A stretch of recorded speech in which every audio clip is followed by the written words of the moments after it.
పార్కులు ప్రభుత్వ స్థలాలపై నిరంతర నిఘాకు హైడ్రా చర్యలు తీసుకుంటోంది.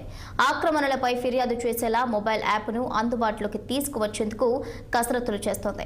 ఇక నుంచి కబ్జాలను నియంత్రించేందుకు సాంకేతిక పరిజ్ఞానాన్ని విస్తృతంగా వినియోగించుకోవాలని లేక్ ప్రొటెక్షన్ కమిటీ సమావేశంలో ఉన్నతాధికారులు నిర్ణయం తీసుకున్నారు. ఆక్రమణల సమాచారాన్ని ఎప్పటికప్పుడు తెలుసుకునేందుకు యాప్ను రూపొందించాలని హైడ్రా నిర్ణయించింది.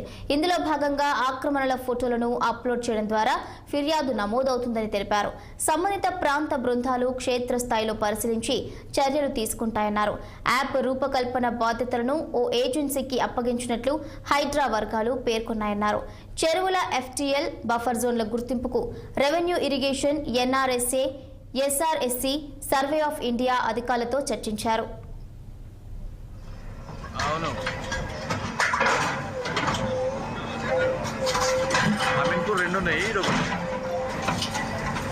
అమీన్పూర్లో కూడా 2 ఉన్నాయి.